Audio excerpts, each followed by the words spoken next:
चलिए, तो आज जो शुरुआत करने जा रहे हैं हम, कौन सा टॉपिक आपका? खिलजी वंश। सल्तनत काल का आपका दूसरा वंश कौन सा? खिलजी वंश। इससे पहले कौन सा वंश चल रहा था आपका? मामलुक, या आप किस नाम से जानते हैं इसे? गुलाम वंश के नाम से, मामलुक वंश के नाम से जानते हैं। तो जो खिलजी वंश की शुरुआत होती है आपके कब से होती है? 1290 से, और कब तक? 1320 तक। यानी कि सल्तनत काल के जितने भी वंश हुए उसमें सबसे कम राज करने वाला कौन सा वंश हुआ आपका? ठीक है, तो सबसे पहले ये खिलजी थे कौन, इनको समझ लेते हैं, फिर इनकी ये समझ लेंगे कि इनका विरोध किस प्रकार से हुआ और इन्होंने अपना शासन कैसे स्थापित किया। अब देखिए, जो मोहम्मद गौरी भारत में आया था, मोहम्मद गौरी जिस क्षेत्र का राजा था या जिस क्षेत्र से संबंधित था वो था आपका गौर या गजनी का क्षेत्र। ठीक है, वहीं के लोग, वहां के लोग आपके क्या कहलाएंगे? आपके तुर्क मुस्लिम। क्या कहलाएंगे? तुर्क मुस्लिम। तो यहाँ के जो ये तुर्क मुस्लिम लोग होते थे, ये खुद को क्या मानते थे? उच्च मानते थे, हम ऊंचे जाति के हैं। भारत में काफी ऐसे लोग थे जो मुस्लिम धर्म में कन्वर्ट हो चुके थे या फिर इधर उधर के मुस्लिम थे, उन लोगों को ये तुर्क मुस्लिम क्या मानते थे? अपने से छोटा मानते थे। हम जो खिलजी या खलजी की बात कर रहे हैं, ये कभी ये तुर्क मुस्लिम ही थे, लेकिन ये अफगानिस्तान में एक जगह पड़ती है आपके, कौन सी? हेलमंड घाटी। कौन सा क्षेत्र? हेलमंड घाटी वाला क्षेत्र। तो ये लोग यहां पर आके बसे। तो हेलमंड घाटी वाले क्षेत्र को क्या कहते थे? खलजी कहते थे। क्या कहा जाता था? खलजी कहा जाता था। और यहीं के मुस्लिम आपके क्या कहलाए? खिलजी कहलाए। ठीक है, इनका कुछ ग्रुप आपका भारत आ गया और उस ग्रुप में ही एक व्यक्ति हुआ आपका जिसका नाम रहा जलालुद्दीन फिरोज खिलजी, जो भारत में खिलजी वंश का क्या रहा? संस्थापक रहा। तो इतना क्लियर है, खिलजी लोग संबंधित कहाँ के थे? ठीक है, खिलजी वंश जैसे ही भारत में शुरू होता है तो यहाँ पर दिल्ली सल्तनत की थोड़ी रूपरेखा चेंज हो जाती है। इससे पहले कौन सा वंश यहाँ पे राज कर रहा था? गुलाम वंश राज कर रहा था। तो उसमें भी बहुत सारे गुलामों ने, यानी कि अलग अलग वंशों ने राज किया, और विरोध के चलते हुए जितना क्षेत्र मोहम्मद गौरी ने कभी कब्जा किया था वो बस उसी क्षेत्र को बनाए रखने में कायम रहे, यानी कि वो अपना राज्य का विस्तार नहीं कर पाए। खिलजियों के आने से कुछ चीजें बदल गई। एक तो खिलजी वंश पहला ऐसा वंश हुआ जिसने साम्राज्यवादी नीति को शुरुआत की, यानी कि अपना क्षेत्र बढ़ाने की शुरुआत की। दूसरी चीज, इससे पहले राजा कैसे बन रहे थे? या तो दरबारी गुटबंदी हो रही थी, ठीक है, या जो 40 सरदार जिनको तुर्के चहलगानी कहते हैं वो किसी को बना रहे थे, या वो क्या है? राजवंश का ही हिस्सा है। ये लोग ना राजवंश का हिस्सा थे ना षड्यंत्र के फलस्वरूप थे। ये पहली बार यहाँ पर एक ऐसी व्यवस्था प्रचलन में आ गई कि अब जो राजा बनेगा वो शक्ति के आधार पे बनेगा। अब शक्ति के आधार पे बनेगा तो जलालुद्दीन फिरोज खिलजी के पास शक्ति क्या थी? देखो, टैलेंटेड तो था ये आदमी। शुरुआत में अपने टैलेंट के दम पर इसको एक पद मिल गया। ठीक है, इसको एक पद मिल गया, सर ए जादर या सर ए सादर बोल सकते हो आप। मतलब जो शाही अंगरक्षक होते हैं उसका प्रधान। ठीक है, फिर राजा को लगा कि यार थोड़ा सा महत्वपूर्ण इंसान है, इसको क्या बना देते हैं? सूबेदार बना देते हैं, यानी कि प्रांत अध्यक्ष बना देते हैं। ठीक है, तो इसको पंजाब के पास एक सूबा भी क्या कर दिया गया? प्रदान कर दिया गया। कहां प्रदान कर दिया गया? पंजाब के पास। ठीक है, कौन सा? उस क्षेत्र का नाम याद रखना, सलामी। ये कहां था? पंजाब के पास एक क्षेत्र था। ठीक है, कौन सा क्षेत्र? पंजाब। ठीक है, यहां का ये सूबेदार फिर धीरे धीरे जो बलबन के बाद राजा बनता है उसका नाम था कैकूबाद। क्या नाम रहता है? कैकूबाद। अब कैकूबाद क्या करता है? इस फिरोज खिलजी को अपने यहां बुला देता है, यानी कि दिल्ली में बुला देता है। ठीक है, कहां बुला देता है इसको? दिल्ली में बुला देता है, और इसको एक उपाधि देता है। कौन सी? शाइस्त खां की उपाधि। कैकूबाद ने इसे कौन सी उपाधि दी? शाइस्त खां की उपाधि दी, और इसको आरिज मुमालिक यानी कि सेना का मंत्री बना दिया, यानी कि प्रमुख व्यक्ति। अब प्रमुख व्यक्ति यानी कुछ ना कुछ बात से तो प्रसन्न होगा राजा इससे। एक्चुअल में क्या हुआ, ये पंजाब क्षेत्र में है अब जो भी मंगोल आक्रमण होते थे वहां पर लड़ने वाले सबसे पहले पंजाब के लोग ही जाएंगे, तो ये मंगोलों के आक्रमण को विफल करने में सक्षम रहा, यानी कि इसका नाम शक्तिशाली सरदारों में आने लगा। दूसरी चीज, राजा के यहाँ गुट बने रहते थे, एक कौन, जो तुर्क सरदार हैं जो खुद को उच्च मान रहे हैं, और एक कौन, गैर तुर्क सरदार। तो ये गैर तुर्क सरदारों का क्या था, प्रमुख था, यानी कि उनको नेतृत्व करने वाला ये व्यक्ति रहता है, इसलिए इंपॉर्टेंट था। अब हुआ क्या कि बलबन के बाद ज्यादा लंबे समय तक गुलाम वंश नहीं चल पाया, तो कैकुबाद आया। कैकुबाद के बाद कौन आता है, कैयुमर्स आता है, स्वाबुद्दीन कैयुमर्स कह सकते हैं। तो ये फटाफट चले गए। तो इसके बाद हुआ क्या कि भैया वहां गुटबंदियां बहुत ज्यादा होने लगी, तो इसने सोचा कि जब शक्ति है ही तो क्यों ना मैं ही अपना क्या कर लूं, राज्याभिषेक कर लूं। तो शक्ति के दम पर ये अपना राज्याभिषेक कर लेता है जून 1290 में। इसने अपना राज्याभिषेक कब किया, जून 1290 में। लेकिन दूसरी समस्या क्या थी इसके साथ कि दिल्ली की जनता को गुलाम वंश के अनुसार रहने की आदत पड़ चुकी थी, भाई इतने लंबे समय तक उनका शासन चला है, तो जाहिर सी बात है इसका शासन नहीं क्या करेंगे, वो मानेंगे। ऊपर से ये थोड़े निम्न दर्जे वाले मुस्लिम हैं, तो दिल्ली में आना इसके लिए थोड़ा सा टफ था। इसलिए इसने अपना जो राज्याभिषेक कराया वो कहाँ कराया, किलखोरी में। अपना राज्याभिषेक कहाँ कराता है ये, किलखोरी में। किलखोरी दिल्ली के पास ही जगह थी, और इस किलखोरी का जो महल या किलखोरी को बसाने का जो श्रेय जाता है वो किसको जाता है, कैकुबाद को जाता है। कैकुबाद ने ही किलखोरी का क्या बनाया था, महल या किला बनाया था। यहीं इसका राज्याभिषेक हुआ था, यानी कि राज्याभिषेक के 1 साल के बाद ये दिल्ली आया था। राज्याभिषेक दिल्ली के बाहर हो रहा है, इसका कारण क्या है, दिल्ली की जनता का विरोध, दूसरा इन सरदारों का विरोध जो तुर्क सरदार थे। तो हमने ये समझ लिया कि खिलजी कौन थे। उसके बाद ये शासक बना कैसे। अब शासक बनने के बाद कठिनाइयां, क्योंकि दिल्ली में भी आना है। दूसरी चीज क्या होती है कि ये जब राजा बनता है फिरोज खिलजी, ये 70 साल का रहता है। राजा बनने के समय इसकी उम्र कैसी है, वृद्ध अवस्था वाली है, 70 साल की उम्र में राजा। अब होता है जब आदमी बुढ़ापे में जाता है तो थोड़ा सा जोश कम हो जाता है आदमी का, ये होता है। आपने देखा होगा बुजुर्ग लोग थोड़े से उदारवादी ज्यादा होते हैं, आस्था, धार्मिक आस्था, मतलब मरने काटने में कम विश्वास करते हैं। और युवा अवस्था में तो आदमी यह है कि चलो कहाँ जाना है लड़ने, हम चले जाएंगे। तो जो राजा के लिए बिल्कुल भी ठीक नहीं है। अब इसने राजा बनते ही अपना दृष्टिकोण बदल दिया। पहले क्या है, सरदार के रूप में जा रहा है, शक्तिशाली सरदार, लेकिन राजा बनते ही उदारवादी दृष्टिकोण, जो इसके खात्मे का कारण भी आगे जाके बना। कैसे बना उसको समझ लेते हैं। अब हुआ क्या कि भैया राजा बन रहा है, तुर्क सरदार इसका विरोध कर रहे हैं। इसने क्या किया कि इसने जितने भी लोग थे, यानी कि बलबन के वंश के या गुलाम वंश के जितने भी लोग थे, उन लोगों को अच्छे अच्छे पद देना शुरू कर दिया, ताकि होता है ना कि हम अच्छे कार्य करेंगे तो लोग हमारी प्रशंसा करेंगे। ये 100% सही तो नहीं है कि आप अच्छाई किए जा रहे हो दूसरे भी आपके साथ अच्छाई करेंगे, ये जरूरी नहीं है। तो इसने लोगों को क्या करना शुरू कर दिया, अच्छे पद देने शुरू कर दिया, यानी कि इन तुर्क सरदारों को जो इसका विरोध कर रहे थे। दूसरा, अपने बच्चों को भी अच्छे अच्छे पदों में रखना शुरू कर दिया, ताकि कभी विरोध हो तो ये संभालने वाले तो हों। अब इसका बड़ा पुत्र कौन, इसका बड़ा पुत्र खाना खान या खाने काहा या खाने खाना, बड़ा पुत्र, ठीक है। दूसरा पुत्र कौन, अरकली खां, इनको भी अच्छे पद दे देता है। भतीजा अलाउद्दीन खिलजी, उनको भी अच्छे पद दे देता है। लेकिन इसने तुर्क सरदारों को भी अच्छे पद दिए, ठीक है, मारा नहीं किसी को। अब हुआ क्या कि उन्हीं तुर्क सरदारों में एक व्यक्ति रहा मलिक छज्जू। उन्हीं तुर्क सरदारों में एक व्यक्ति रहा, क्या नाम था, मलिक छज्जू। अब मलिक छज्जू था कौन, ये था बलबन का भतीजा, यानी कि गुलाम वंश का ही खून इसके अंदर भी है। तो जाहिर सी बात है अगर वही वंश चलता तो इसके राजा बनने के चांसेस ज्यादा थे। लेकिन अब शासन किसने शुरू कर दिया, जलालुद्दीन खिलजी ने शुरू कर दिया है।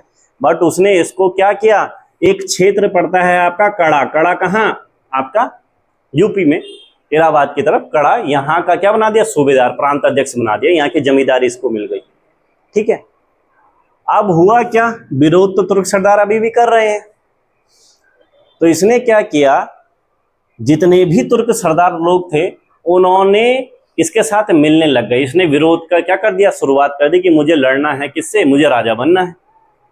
अब अगर आप दिल्ली की लोकेशन देखोगे तो इलाहाबाद उससे पूर्व की तरफ है, तो पूर्व के लगभग बहुत सारे सूबेदार इसकी तरफ मिल गए, मलिक छज्जू की तरफ। मलिक छज्जू ने क्या किया, अपने नाम के सिक्के जारी करना शुरू कर दिया, अपने नाम का खुतबा पढ़वाना शुरू कर दिया, खुद को सुल्तान घोषित कर दिया। तो जाहिर सी बात है भैया, आपसे बड़ा कोई व्यक्ति है, बड़ा राजा है, और आप अपना खुतबा पढ़ा रहे हो, यानी कि आप उनके अधीन नहीं रहना चाहते हो, यानी कि विरोध हो गया।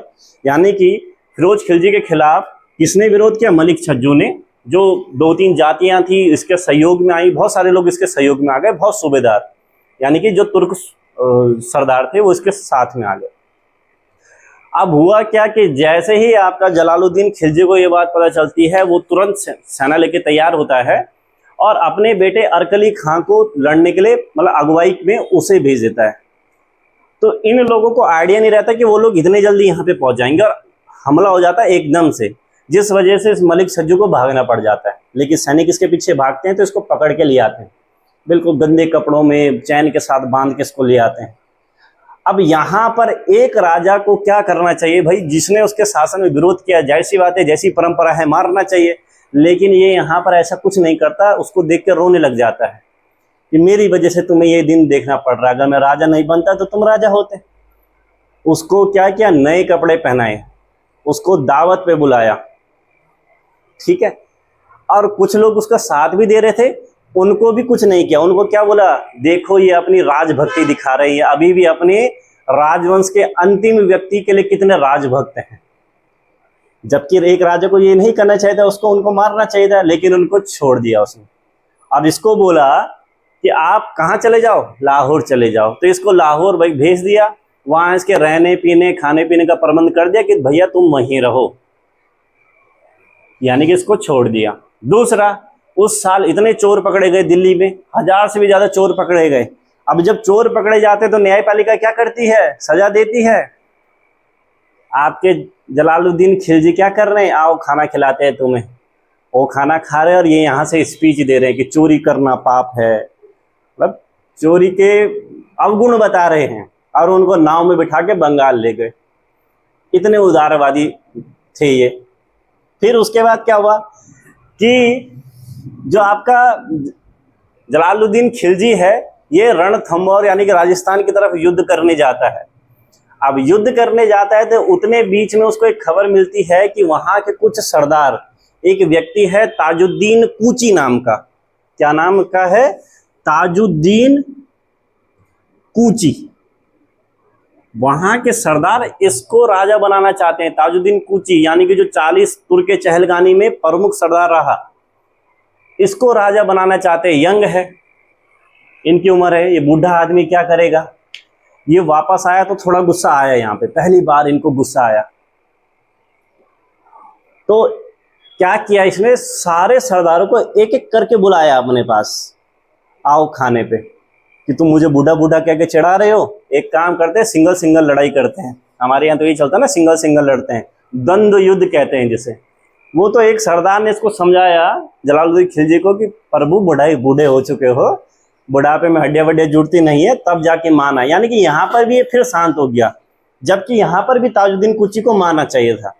तो इनका जो दृष्टिकोण रहा लोगों के प्रति कैसा रहा, उदारवादी ही रहा। लेकिन एक टाइम पे ये बिदक गए, चाहे कितना भी शांत आदमी है, कभी ना कभी गुस्सा तो आ ही जाता है। एक टाइम पे ये बिदक गए। कब बिदकते हैं, देखो एक ईरानी व्यक्ति था जिसका नाम था सीदी मौला। क्या नाम रहता है, सीदी मौला, ईरानी व्यक्ति रहता है, ईरान से यहाँ पे आया था, बहुत लोगों को भोजन देता था। अब इसके पास इतना पैसा कैसे आया, तो लोगों में यह अवधारणा थी, लोग ये समझते थे कि इन भाई साहब को तंत्र मंत्र आता है। और आपको यहाँ की स्थिति पता है कि अगर किसी व्यक्ति को तंत्र मंत्र आता है, उसके पास भीड़ की कमी होगी। प्रभु बना देते हैं कि अरे तंत्र मंत्र आते हैं, ये तो टमाटर से चटनी बना दे, तंत्र मंत्र तो यही होता है। और राजा को बाद में ये भी पता चला कि जो मेरा बेटा है ये भी इसका भक्त है और ये भी इसको पैसे दे रहा है, ठीक है। अब तुर्क जो सरदार थे, उन्होंने एक चाल चल दी। अब ये बेचारा संत आदमी, इसको नहीं पता क्या चल रहा है, लेकिन उन्होंने एक चाल चली, संत जी के पास गए, संत जी वियोग करोगे? अरे बिल्कुल करेंगे, और शादी के लिए कौन मना करेगा, है ना। तो इनका विवाह किससे करा दिया? बलबन का दामाद था एक, यानी कि बलबन ने 20 साल संरक्षण दिया था किसी राजा को, नासिरुद्दीन महमूद। बलबन से पहले जो गुलाम वंश में राजा हुआ नासिरुद्दीन महमूद, उसकी एक बेटी से सीधी मौला का विवाह करा दिया, और ये अफवाह फैला दी कि ये राजा बनना चाहता है। इस बात पे फिरोज खिलजी चिढ़ गया, क्योंकि अंदर से तो मुस्लिम है ना, ये तो बाहर का है, ठीक है, ऊपर से तंत्र मंत्र वाला है, इस बात पे चिढ़ गया। अब एक चीज होना कि इनको पहले पता हो, इनको ये चीजें पता भी नहीं है। अब फिरोज खिलजी क्या करेगा, सीधी मौला को अपने दरबार में बुलाता है, फिर पूछता है कि क्या तुम्हारी ये साजिश है? अब उसको पता ही नहीं तो क्या बोलेगा, मुझे नहीं पता। इस बात पे गुस्सा आ जाता है, और उतने में ही एक जो इसके विरोधी लोग रहते हैं वो क्या कर देते हैं, सीधी मौला की चाकू मार के हत्या करते हैं, बाद में हाथी के नीचे कुचल देते हैं इस व्यक्ति को। तो उसने अपने जीवन काल में सबके प्रति क्या क्या उदारवादी दृष्टिकोण अपनाया, लेकिन किसकी हत्या करवाई थी? सीधी मौला की। कहाँ के थे ये? ईरान के थे, ये इन्होंने किया। और देखो, खिलजी साम्राज्यवादी विस्तार के लिए जाने जाते हैं, लेकिन उनमें जलालुद्दीन खिलजी का नाम नहीं आता है।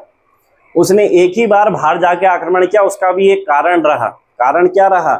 जब आप बड़े पद पे जाते हो और उसी दौरान कोई दूसरा अगर आगे बढ़ रहा है तो आपको जलन भी मचती है बहुत ज्यादा। अब इसी टाइम पे रणथंभौर यानी कि राजस्थान में एक राजा हुआ जिनका नाम था हमीर देव। इन हमीर देव ने मध्य प्रदेश यानी कि मालवा के कुछ इलाकों पर क्या कर लिया? आक्रमण कर लिया। अब आक्रमण कर लिया, अब जाहिर सी बात है राजा के पास बड़ा क्षेत्र होगा तो शक्ति ज्यादा होगी।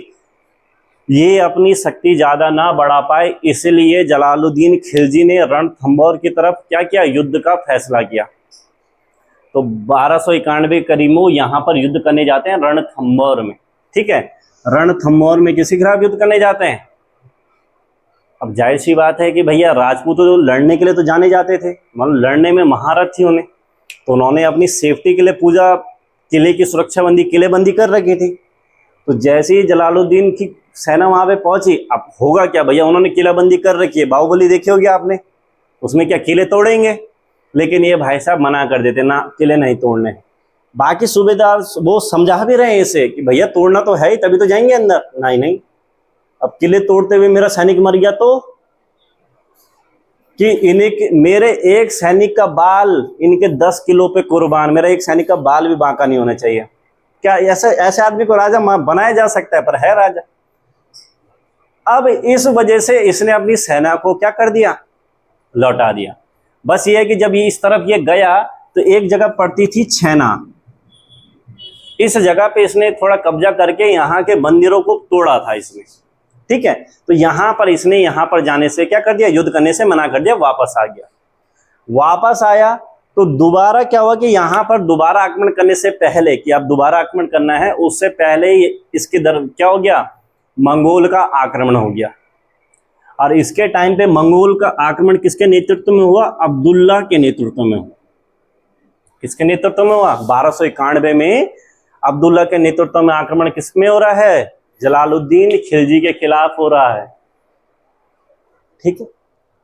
अब हुआ क्या? देखो, लड़ने में तो महारत हासिल थी, अपनी सेना लेके जाता है, मंगोलों का सामना करता है तो उनको हरा देता है, तो मंगोल भाग जाते हैं, मतलब मंगोल इससे संधि करने पे आ जाते हैं कि भाई संधि कर लेते हैं।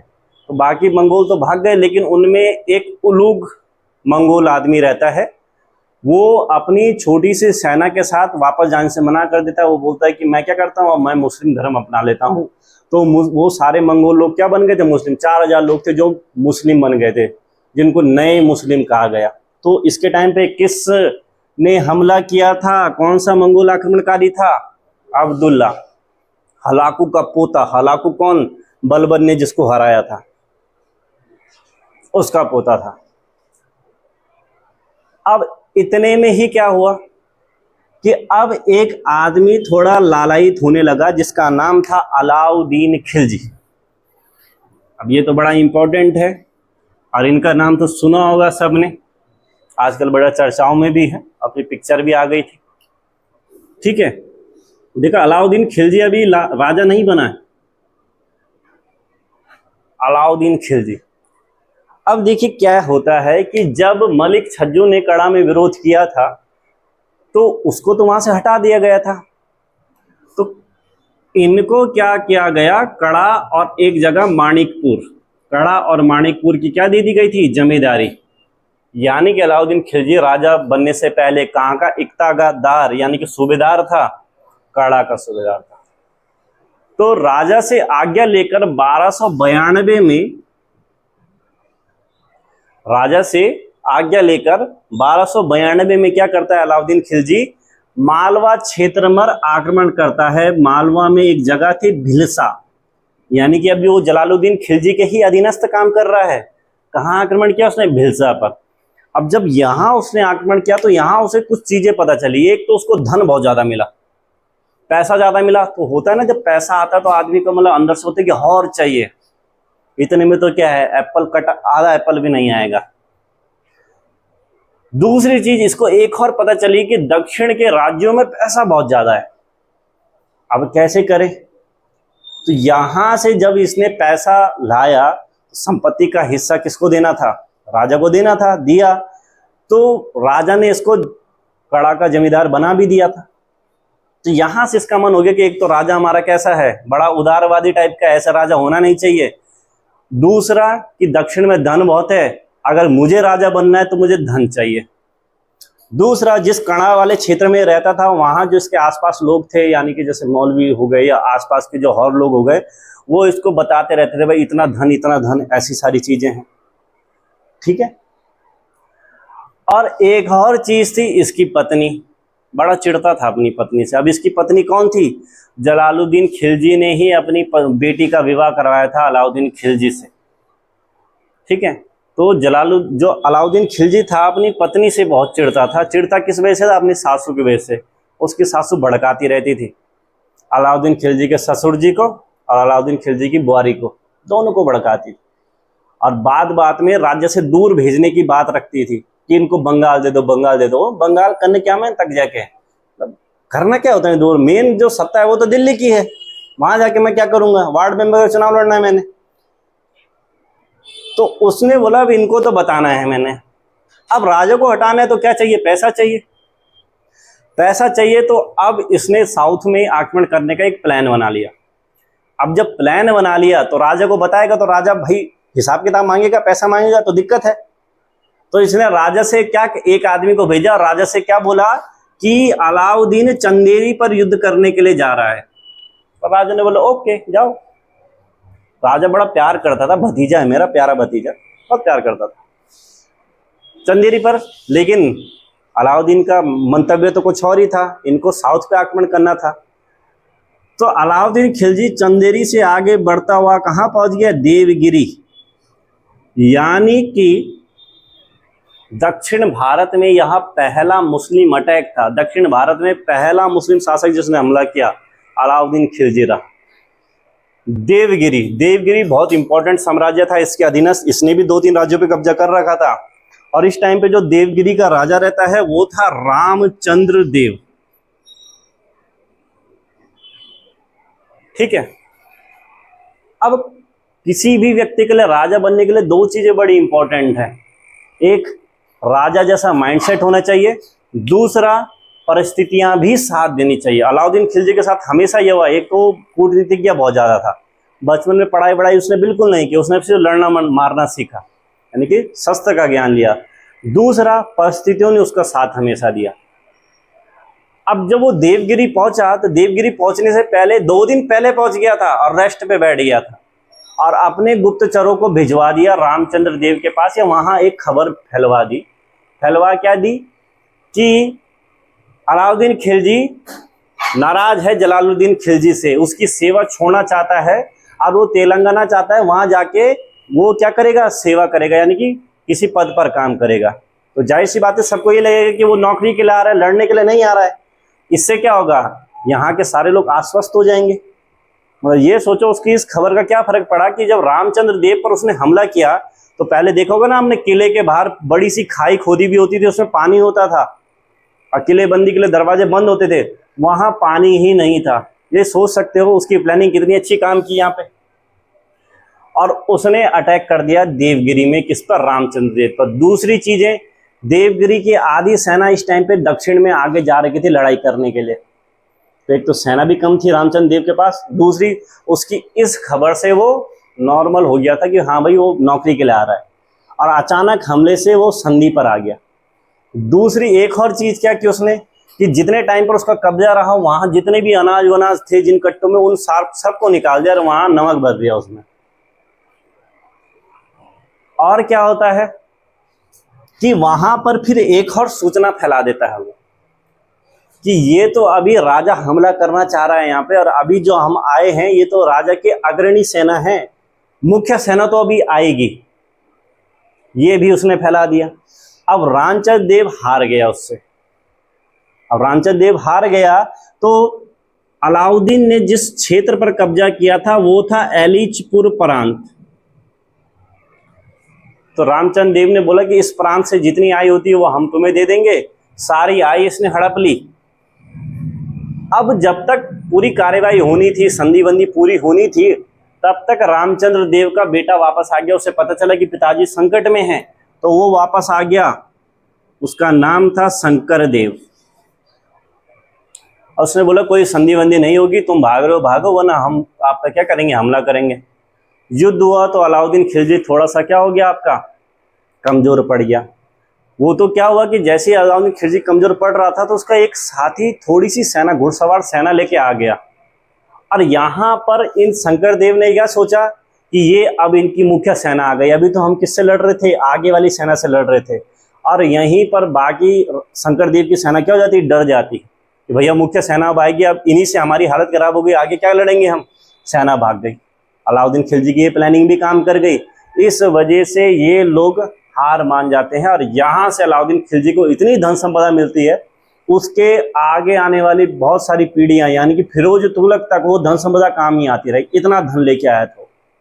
अब यानी कि राजा बनने के लिए उसने जिस जगह पर उसने जो चीज उसे चाहिए थी, मेन चीज पैसा, पैसा उसके पास है। अब मेन दिक्कत यह है कि दिल्ली पर राजा कैसे बने। तो उसका एक मित्र बोल सकते हैं, दोस्त बोल सकते हैं, ठीक है, अल्लाह उल मुल्क नाम से कोतवाल था दिल्ली का। उसकी बात बहुत सुनता था वो राजा से एक संबंध बनाते रहता, क्योंकि वो राजा से बात छिपा रहा था। वो यही कह रहा था कि वो कहाँ जा रखा है, चंदेरी जा रखा है। अब राजा ग्वालियर आया, घूमते घूमते ग्वालियर में आके राजा को पता चला कि भैया ये देव चंदेरी नहीं जा रखा है, ये दक्षिण में जा रखा है, ठीक है, ये आगे गया हुआ है। अब ऐसी कंडीशन में राजा को फिर गुस्सा आना चाहिए, लेकिन वो बोलता ना ना भतीजा है मेरा, फिर मानी। अब उसके सरदार उसे समझा भी रहे हैं कि भैया वो गड़बड़ है थोड़ा सा, तो उसको टाइट करो, लेकिन नहीं। अलाउद्दीन खिलजी ने अपने भाई अस्मत को भेज दिया राजा के पास, और एक माफीनामा लिख के कि अलाउद्दीन खिलजी आपको क्या करना चाहता है, आपसे माफी मांगना चाहता है और धन की संपदा आपको देना चाहता है जो लूट के आया, बट आपके सरदार और दिल्ली की जनता उसका विरोध ना करे, इस डर से वो आ नहीं पा रहा है।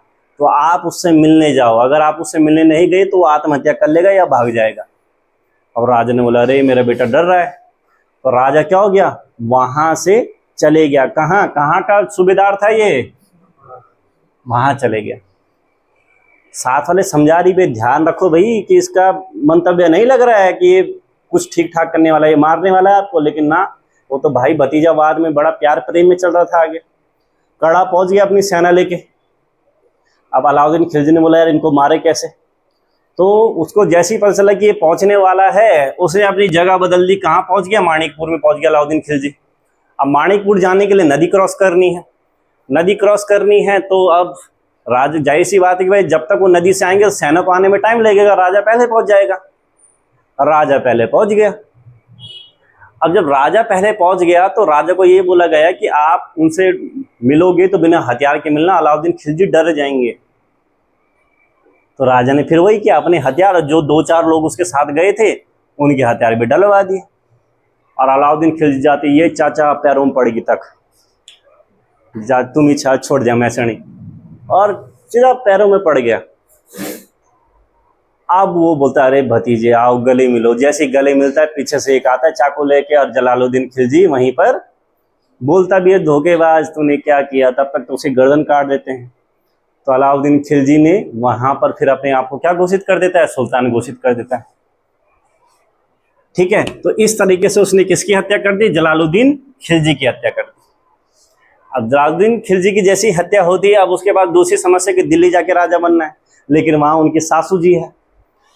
अब अलाउद्दीन खिलजी का जो सबसे बड़ा विरोध कर सकता था वो वो था आपका अरकली खां। अगर जो विरोध कर सकता था वो यही था। इसको मुल्तान पंजाब का स्वतंत्र शासक बना हुआ था। ये था जलालुद्दीन खिलजी का बेटा था, स्वतंत्र शासक था।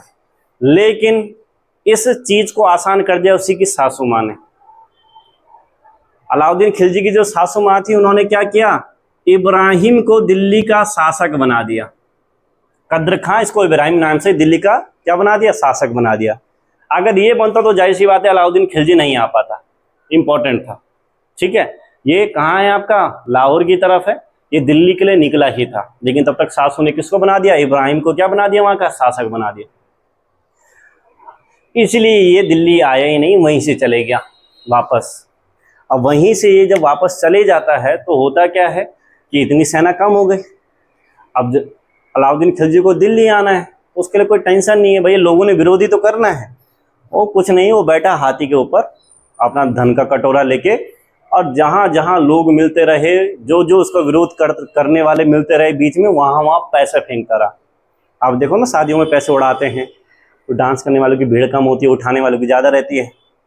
तो लोग सीधा धन संपदा, मतलब जितने भी सैनिक, जितने भी सरदार उसके खिलाफ थे, अब इतना पैसा उसके पास था, उसके पैसा उठाते उठाते वो थक गए। यानी कि सारे के सारे किसके सपोर्टर हो गए, अलाउद्दीन खिलजी के सपोर्टर हो गए। तो अलाउद्दीन खिलजी आता है, दिल्ली पहुंचता है बड़े आराम से, कोई टेंशन नहीं हुई रास्ते में।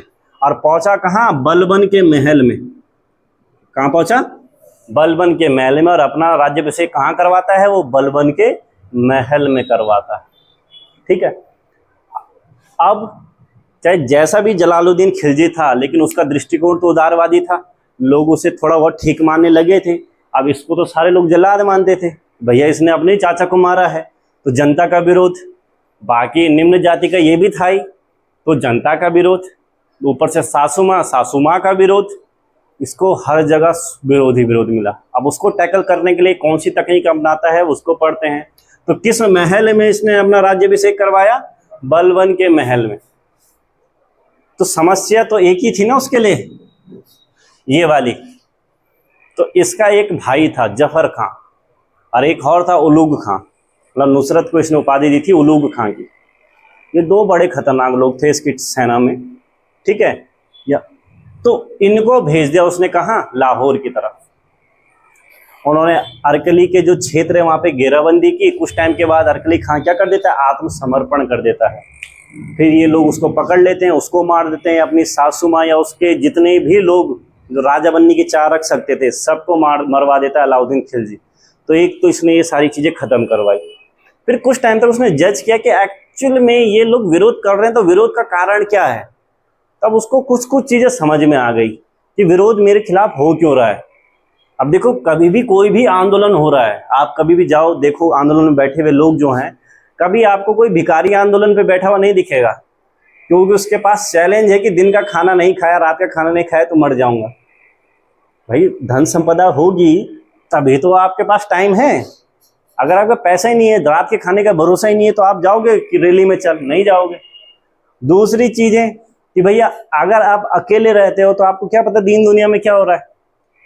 दीन दुनिया में पता होने के लिए आपको कुछ दूसरी चीज की जरूरत है, या तो किसी व्यक्ति की जरूरत है या फोन की जरूरत है, लेकिन दूसरी चीज चाहिए। अकेले बैठे कुछ नहीं पता चल सकता। इसीलिए अलाउद्दीन खिलजी कुछ घोषणा करवा देता है अपने शासन में। एक कि शराब कोई नहीं पिएगा। दिल्ली में शराब की सारी भट्टियां बंद करवा दी। कोई भी मतलब दिल्ली में, मतलब किसी व्यक्ति को शराब पीनी भी तो दिल्ली से 25-30 मील दूर जाना है, दिल्ली में नहीं पिएगा। क्योंकि सबसे ज़्यादा चर्चाएं तो कहाँ होती है, या तो चाय पे होती है या शराब पे होती है। दो ही चीज़ों पे चर्चा होती है। ठीक है, अब ये मैं ये नहीं कह रहा हूँ कौन करता है, लेकिन होती है। दूसरी चीज़, ज़्यादा छुई हम कब लगाते हैं, जब पार्टी फंक्शनों में जाएंगे तभी तो मिलेगा। दूसरे चाचा बड़ा दूर दूर के, तभी तो लगती छुई, अरे तैको भागेगी, यूँ लेगी, वो तभी होता है सारी चीज़ें। इसने बोला कोई भी समारोह नहीं होगा, कोई भी सूबेदार या जमींदार दूसरे जमींदार के घर में रिश्ता नहीं रखेगा। ठीक है, जितने भी लोगों को राजा से पेंशन प्राप्त है, पैसा प्राप्त है, जमीन प्राप्त है, सब छीन लिया जाएगा, सब छीन लिया गया। क्यों? क्योंकि अगर इनके पास संपत्ति नहीं होगी तो ये अपनी जीविका कमाने में लगे रहेंगे। अगर संपत्ति हो गई तब ये लड़ते रहेंगे। संपत्ति छीन ली इसने, मिलने पे प्रतिबंध लगा दिया, शराब बंद कर दी, तो इसके खिलाफ विरोध अपने आप ही कम हो गए। ठीक है, और दूसरी समस्या इसके लिए एक और रही, वो थी मंगोल आक्रमण। सल्तनत काल में सर्वाधिक मंगोल आक्रमण जिसके काल में हुए वो था आपका अलाउद्दीन खिलजी। टोटल कितने बार आक्रमण होते हैं मंगोलों के? 7 बार आक्रमण होते हैं। ठीक है, कितने बार आक्रमण होते हैं? 7 बार। तो मंगोलों से युद्ध करने के लिए इसने अपने भाई को नियुक्त कर रखा था जिसका नाम था जफर खां। मतलब जफर खां का खौफ मंगोलों में इतना था कि ये कहते थे कि अगर किसी मंगोल का घोड़ा अगर पानी नहीं पी रहा है तो उसके लिए ये कहते थे कि क्या इसने जफर खां का मुंह देख लिया, इतना डर था इसका। तो मंगोलों के मतलब काफी बार मंगोलों ने आक्रमण भी किया। इसको सजेशन आया कि इसने तब क्या किया, बलबन के बनाए हुए जितने भी किले थे, टूटे फूटे भी जो थे, सबकी मरम्मत कराई, थोड़ा दिल्ली को शिफ्ट विफ्ट कराने लगा ये इधर से उधर, ये चीजें इसने की। वो आए, थोड़ा बहुत लूटा, लेकिन दिल्ली पर कब्जा कभी नहीं कर पाए। उसका एक बहुत बड़ा रीजन था इसके साथ कौन था? जफर खां। ये चीजें इसके साथ में।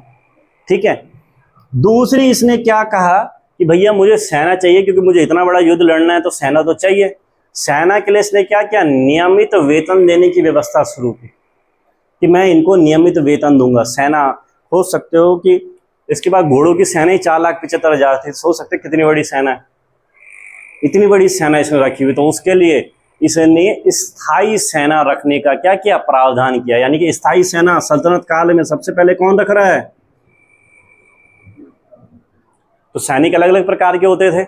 जिस सैनिक के पास एक घोड़ा है तो उसको एक अस्पा, जिसके पास 2 घोड़े हैं तो 2 अस्पा या सिंह अस्पा कह रहे हैं। ठीक है, तो इसने बोला कि भैया इनकी ट्रेनिंग करवाओ, नियमित तौर पे रखो, नियमित वेतन इन्हें दो। तो ये व्यवस्था इसने शुरू की। दूसरा, युद्ध में कोई सैनिक अपनी जगह दूसरे को ना भेज दे, इसलिए इसने एक व्यवस्था और शुरू की। कौन सी? हुलिया व्यवस्था। तो हुलिया व्यवस्था या हुलिया प्रथा का आरंभ कौन करता है? आपका अलाउद्दीन खिलजी करता है। ठीक है, ठीक है।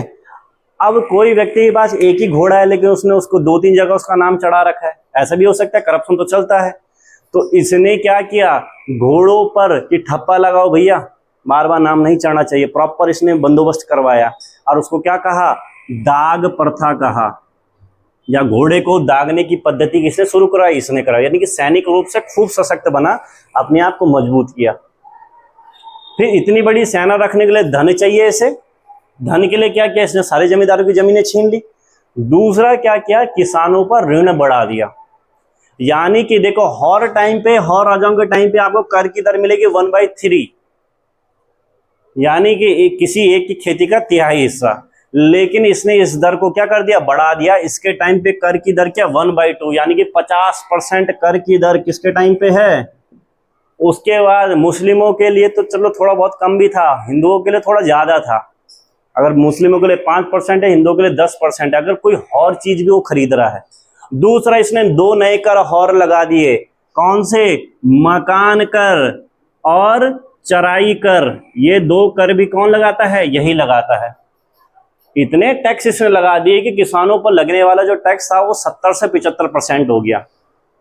ये सारी चीजें इसके टाइम पे हुई। ठीक है, अब जाहिर सी बात है कि जब खेती बाड़ी में कर लेना है तो आपको आइडिया होना चाहिए किस आदमी के पास कितनी जमीनें हैं। उसके लिए आप पूरा बंदोबस्त करोगे ना कि किसके पास कितनी कितनी खेती है, तो बंदोबस्त करना है। अब लोगों से टैक्स लेना है तो टैक्स लेने के लिए भी तो अधिकारी रखने पड़ेंगे। अब इसलिए जब इसने टैक्स प्रणाली, नई टैक्स प्रणाली लगाई, अब वहां से जो टैक्स ये लोगों से लेगा उसके लिए भी इसने एक नया क्या बना दिया? विभाग बना दिया, जिस विभाग को क्या कहा गया? दीवान ए मुस्तक राज। दीवान ए मुस्तक राज, ये विभाग कौन बना रहा है? आपका अलाउद्दीन खिलजी। इनका काम क्या था? राजस्व एकत्रित करना, इस पद को बनाने वाला भी अलाउद्दीन खिलजी ही। ठीक है। दूसरा, सारे सरदारों के पीछे गुप्तचर लगा दिए। वो बेचारे डरते थे कि क्या पता मैं जिससे बात कर रहा हूँ वही गुप्तचर ना हो, तो इस तरीके से इसने कंट्रोल किया सारी व्यवस्थाओं। ठीक है, लिख लिया, मिटा दिया जाए। तो ये सारी चीजें इसके टाइम पे हुई। और इस टाइम पे एक और व्यक्ति इसके साथ आया जिसको आप जानते होंगे मलिक काफूर के नाम से। मलिक काफूर। अब मलिक काफूर एक नपुंसक व्यक्ति और गुजरात का निवासी था। ठीक है, गुजरात का निवासी था। तो जो नुसरत खां इसकी सेना में था, अलाउद्दीन खिलजी की सेना में, तो 1298 के जो दौर था जब वो गुजरात में आक्रमण करने गया था, तो वहां उसको ये व्यक्ति मिला। टैलेंटेड बहुत ज्यादा था, तो टैलेंटेड ज्यादा था तो यानी कि कद्र होगी टैलेंट की, तो उसकी रकम भी ज्यादा होगी। तो उसने इसे 1000 दिनार में खरीदा था। कितने दिनार में खरीदता है? 1000 दिनार में। इसलिए मलिक काफूर को क्या कहा जाता है? 1000 दिनारी कहा जाता है। ठीक है, क्या कहा जाता है? 1000 दिनारी। अलाउद्दीन खिलजी ने दक्षिण के जितने भी क्षेत्र पर आक्रमण किया, उसके दक्षिण पे जितने भी अभियान हुए, टोटल उसने जो दक्षिण पे अभियान किए 4 अभियान थे। दक्षिण में टोटल कितने अभियान हुए? 4 अभियान। तो दक्षिण के अभियानों का नेतृत्व तो हमेशा किसने किया? मलिक काफूर ने। इसे याद रखिएगा, दक्षिण के अभियानों का नेतृत्व तो किसने किया? हमेशा मलिक काफूर ने। सबको हरा के आया, जितना धन लूट सकता है लूट के आया। यहाँ तक कि कहते हैं कोहिनूर हीरा भी लेके आया था, यही व्यक्ति था। तो ये सारी चीजें इसके टाइम पे हुई। लोक विरासत की बात की जाए, इसके टाइम पे क्या क्या चीजों का इसने निर्माण करवाया था, तो उसमें आता है आपका 1000 खंबा महल। 1000 खंबा महल, इसे किसने बनाया? अलाउद्दीन खिलजी ने। इसके अलावा एक और चीज याद रखिएगा आप, अलाई दरवाजा। 1000 खंबा महल और अलाई दरवाजा, इसका निर्माण कौन करवा रहा है? आपका अलाउद्दीन खिलजी करवा रहा है। ठीक है, तो ये सारी चीजें रही। अब एक और चीज जो इससे जुड़ी हुई है, वो आपने सुना होगा रानी पद्मावती की कहानी। वो तो सबसे इंपॉर्टेंट है, ऊपर से पिक्चर भी बन चुकी है ना। पद्मावती का किस्सा भी थोड़ा बहुत जान लेते हैं। अब पद्मावती जी थी कौन? अब ये कहानी कितनी सच है कितनी झूठ है हम इस पर बात नहीं करने वाले, ठीक है, क्योंकि थोड़ा विषय बन जाता है थोड़ा अलग सा। पद्मावती कहानी कहाँ से होती है कि 1303 में आक्रमण करता है चित्तौड़ में। कौन आक्रमण करता है? अलाउद्दीन खिलजी, चित्तौड़ आक्रमण के दौरान। और यहाँ का राजा कौन है? राणा रतन सिंह। अब रानी पद्मावती रहने वाली कहाँ की? श्रीलंका के रहने वाली। उनके पिताजी उनको जाने नहीं देते थे कहीं, ठीक है। तो उनके पास बातचीत करने के लिए एक तोता था। तोते का नाम क्या था? हीरामन। क्या तोता था? हीरामन। बोल सकता था वो तोता। राजा को लगा कि ये तोता ज़्यादा ही उछल रहा है, ज़्यादा ही बात करता है रानी से, तो उसने आदेश दिया इस तोते को क्या कर दो? मार दो। सैनिक उसको लेके गए जंगल में, पिंजरा खोला, तोता भाग गया। तोते को अंदर ही मारो ना, पिंजरे के अंदर, वो खोल के मार रहे हैं, अब तो भागेगा ही ना, पक्षी है वो, भाग गया। और कैसे कैसे बिकते बिकते लास्ट में पहुंच गया कहाँ? राजा रतन सिंह के दरबार में। राणा रतन सिंह, एक विवाह इनका पहले से भी हो रखा था, ठीक है, लेकिन उसने बताया रानी पद्मावती की सुंदरता के बारे में। अब जैसे ही राणा रतन सिंह को पता चला कि इतनी सुंदर हैं, तो उन्होंने बोला सुंदर हैं तो हम भी राजा हैं। अपने साथ जितने युवा, उनको पता चला ना, सिंहल द्वीप कहते थे श्रीलंका को, विश्व सुंदरियों की जगह, इतने सुंदर सुंदर लोग वहां रहते थे। सारे के सारे पहुंच गए कहाँ? श्रीलंका। सबकी शादी हो रखी है, सब पहुंच गए कहाँ? श्रीलंका। ठैकू ब्यो कल्ला, अब है नहीं, यहाँ लोगों के एक एक नहीं हो रहे, वहां देखो पहुंच गए वो। अब जाहिर सी बात है, राजा ने यानी कि रानी पद्मावती के पिताजी ने मना कर रखा है, कोई मिलेगा नहीं, तो कहाँ से देखेंगे रानी पद्मावती को? तो उन्हें पता चला कि वो दर्शन करने के लिए आती है मंदिर में, तो वो भिखारी के बेस में मंदिर की लाइन में क्या हो गए? बैठ जाते हैं। तो रानी पद्मावती आई तो जो कटोरा उनके पास था या जो थाली वगैरह थी उसमें देखा रानी पद्मावती का प्रतिबिंब और उसे देखते ही बेहोश। बाकी कहानी पद्मावती पिक्चर में आगे सुनना, ठीक है। बाकी आगे हम बात नहीं कर सकते। तो जाहिर सी बात है उनकी सुंदरता के चर्चे बहुत ज़्यादा थे, तो इनकी सुंदरता का ये चर्चा शायद अलाउद्दीन खिलजी कानून में पड़ा होगा। तो वो सीधा कहाँ पहुँच जाते हैं, चित्तौड़ पहुँच जाते हैं, घेरा डाल देते हैं और उनसे एक शर्त रखते हैं कि आप हमें बस पद्मावती का चेहरा दिखा दो, हम चले जाएंगे। तो उन्होंने पद्मावती का चेहरा दर्पण पे दिखाया। तो जैसे राणा रतन सिंह बेहोश हुए थे, अलाउद्दीन खिलजी भी क्या हो गया, बेहोश। बेहोश मतलब हो जाता है मन में कि यार इतनी सुंदर, ठीक है। अब उसने तुरंत वहां हमला किया। हमला किया तो राणा रतन सिंह को अपने कब्जे में कर लिया। अब बोला कि रानी पद्मावती को भेजो वरना हम नहीं छोड़ेंगे, ठीक है। पद्मावती पिक्चर देखी होगी आप लोगों ने, और इसमें एक और आदमी भी सहयोग कर रहा था, चंकी पांडे। मतलब उसमें कोई और था, पिक्चर में तो चंकी पांडे ही था। वो भी तो विवाह करना चाहता था पद्मावती से, सारे लोग मिल गए बेचारे। अब यहाँ पर क्या करते हैं कि पद्मावती की तरफ से जो डोलियां जाती है उसमें सैनिक जाते हैं, पद्मावती नहीं जाती, और अचानक से हमला करते हैं। तो राणा रतन सिंह को क्या कर लेते हैं, वो कब्जे में, मतलब अपने साथ छुड़ा के लिए आते हैं। तो गुस्से में अलाउद्दीन खिलजी फिर से अटैक करता है, बाकी लोगों को मार देता है। जब इन रानी को पता चलता है कि हमारे पति मर गए हैं तो वो जौहर कर लेती है। और ये इस टाइप की जो कहानी है वो लिखी किसने है, मलिक मोहम्मद जायसी ने। यानी कि पद्मावती की जो कथा है मलिक मोहम्मद जायसी ने लिखी है। कई इतिहासकार बोलते हैं कि भैया सच नहीं है, कई कहते हैं सच है। क्योंकि अगर सच नहीं है तो ऐसा क्यों कहते हैं कि सच नहीं है, क्योंकि देखो इसके दरबार में अबुल फजल भी था, ठीक है। उसने इस चीज का वर्णन नहीं किया। अगर वो घटना होती तो इसका वर्णन करता। यह वर्णन तो किसने किया है, मलिक मोहम्मद जायसी ने किया, और उसके बाद के रचनाकारों ने किया है, ठीक है। लेकिन ये सच है, ऐसा क्यों है, क्योंकि जो राजपूतों का इतिहास है वहां इनकी कथाएं चलती है। और इतिहास में कथाएं तभी प्रसिद्ध होती है कि उससे संबंधित कोई घटना आपके यहाँ हुई हो। जैसे हम यहाँ पढ़ते हैं ना, राजूला मालूशाही की जो जागर सुनते हैं हम, या जीतू बर्डवाल की जो हम जागरें सुनते हैं, तो ये जागरें मतलब ये माना जा सकता है कि इस टाइप की कोई घटना घटी होगी तभी तो हमारी जागरों का हिस्सा है ये। तो इस आधार पे ये सच है कि नहीं है इसका कहना थोड़ा सा मुश्किल है, लेकिन माना जाता है कि ये हुआ होगा। अब जो बोलते हैं कि ये नहीं है वो क्यों बोलते हैं, क्योंकि वो कहते हैं कि मलिक मोहम्मद जायसी ने ये कहानी चोरी की है। और उसने ये कहानी किससे ली, अबुल फजल की एक किताब है, किताब का नाम है खजाइन उल फतू। इसमें भी सेम कहानी है, बस राजा रानी अलग है, कहानी सब सेम है। इसने बस यहाँ पे राजा रानी का नाम बदल दिया, कहानी चेंज कर दी। यानी कि खजाइन उल फतू किसकी रचना है, अबुल फजल की रचना है। किसकी रचना है, अबुल फजल की रचना है। तो ये सारी चीजें इसके साथ अलाउद्दीन खिलजी। बाकी क्या हुआ कि वो आपका मलिक काफूर पे इतना ज्यादा भरोसेमंद, तो कहते हैं कि बड़ा बड़ा भक्त हो गया था, उसका मानने वाला हो गया था, ठीक है। उसके जीवन की एक और घटना है कि शुरुआत में जब आपका अलाउद्दीन खिलजी राजा बना तो उसने एक उपाधि धारण की, सिकंदर ए सानी की उपाधि। सिकंदर ए सानी यानी कि विश्व विजेता की उपाधि धारण की, ठीक है।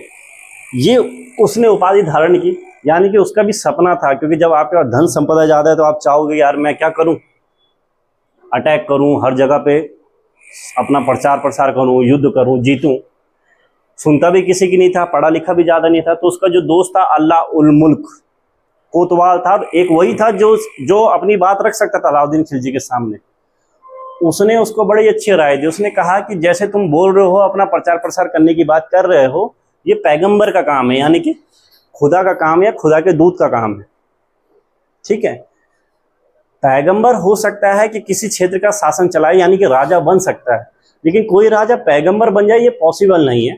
तो इसलिए तुम विश्व का ध्यान छोड़ो, भारत में ही अपना राज्य विस्तार करो।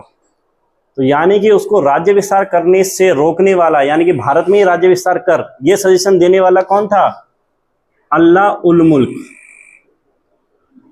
ये कोतवाल रहता है और इसी की बातें बड़ी मानता था वो, यानी कि सिकंदर सानी की उपाधि जो उसने धारण की थी। ठीक है।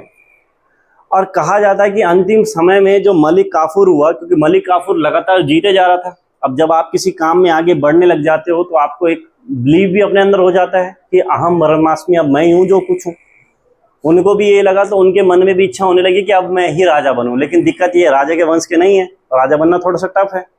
अब अगर किसी योग्य व्यक्ति को राजा बना दिया तो अपना पत्ता कट जाएगा। इसलिए राजा ऐसे आदमी को बनाओ जो योग्य ना हो और मैं उसका क्या बन जाऊं, संरक्षण करता बन जाऊं। तो कहते हैं कि भैया बाद में आपके मलिक काफूर ने ही किसकी हत्या कर दी, अलाउद्दीन खिलजी की हत्या कर दी, और उसके बड़े बड़े बेटों को मरवा भी दिया। और उसका एक 6 वर्ष का बेटा था जिसका नाम था सुहाबुद्दीन उमर। क्या नाम रहता है, सुहाबुद्दीन उमर। 6 वर्ष का बेटा रहता है, इसको राजा बना देता है कौन, मलिक काफूर, और खुद बन जाता है इसका संरक्षक। ठीक है। तो अलाउद्दीन खिलजी के जितने भी पत्नियां या बच्चे जो भी रहे होंगे सबको मरवाया काफूर ने। लेकिन क्या हुआ कि उसमें एक हुआ आपका मुबारक खिलजी, जो आगे चलकर मुबारक खिलजी के नाम से गद्दी पर बैठा। ठीक है, मुबारक खिलजी के नाम से गद्दी पर बैठता है। इसको भी मारने के लिए अलाउद्दीन खिलजी ने सैनिक भेजे, लेकिन इसने उन सैनिकों को इतना पैसा दे दिया, इतना ज्यादा पैसा दे दिया कि वो सैनिक उल्टा किसको मारने चले गए, मलिक काफूर को मारने चले गए। तो 35 दिन भी मलिक काफूर नहीं रह पाया। 35 दिन के बाद ही उसकी क्या हो गई, हत्या हो गई। यानी कि अब नेक्स्ट राजा कौन बनेगा आपका, मुबारक खिलजी। आपका अलाउद्दीन खिलजी में एक और चीज लिख लीजिएगा, इसके बचपन का नाम जो इसका था वो था अली व गुरसाप्स। बचपन का नाम अली व गुरसाप्स। ठीक है। और अलाउद्दीन खिलजी के पतन के बाद ये वंश ज्यादा लंबे समय तक चल नहीं पाया। कब होती है अलाउद्दीन खिलजी की मृत्यु, 1316 में हो जाती है। उसके बाद ज्यादा लंबे समय तक ये चल नहीं पाया वंश। ठीक है। अब यहां पर कौन नेक्स्ट राजा बना, मुबारक खिलजी राजा बना। ठीक है। मुबारक खिलजी शुरुआत में, अब इसको कहते हैं योग्य पिता का अयोग्य पुत्र। अब जैसे अलाउद्दीन खिलजी मरा तो जाहिर सी बात है शक्ति कम हुई, तो जितने भी उनके अधीनस्थ राजा थे सबने अब खुद को स्वतंत्र घोषित कर दिया। उसी में देवगिरी था, जो देवगिरी के भी राजा ने खुद को स्वतंत्र घोषित कर दिया। और इस बात पे मुबारक खिलजी थोड़ा सा क्या हो जाता है, चिढ़ जाता है। मुबारक खिलजी चिढ़ जाता है इस बात पर, और वो क्या होता है कि युद्ध करने चल जाता है देवगिरी। ठीक है। तब तक वहां पे राजा चेंज हो चुका था, तो वहां देवगिरी चल जाता है। तो वहां के राजा को हराता है, देवगिरी को फिर से अपने अधीनस्थ करता है। लेकिन उसको पता चलता है कि मेरा ही एक चचेरा भाई है असुद्दीन मेरे खिलाफ षड्यंत्र रच रहा है मुझे मारने का। प्लानिंग भी की लेकिन वो विफल हो गया उसमें। तो इसके बाद मुबारक शाह का थोड़ा सा ना मन बदल गया। उसको जो अपने भाइयों पे या आसपास के लोगों पे भरोसा था, उसका भरोसा उठ गया कि यार ये गद्दारी तो कोई भी कर सकता है। इसलिए वो ज्यादातर हरम में ही अपना टाइम व्यस्त करने, हरम मतलब जो मुस्लिमों की जो पत्नियां वगैरह रहती थी जिस जगह में, वहीं व्यतीत करने लग गया, शराब वराब में ज्यादा रहने लग गया। ठीक है। ये सारी चीजें यहाँ पे हुई, तो धीरे धीरे कर कर क्या हो गया, अपनी शक्तियों को कमजोर करने लग गया।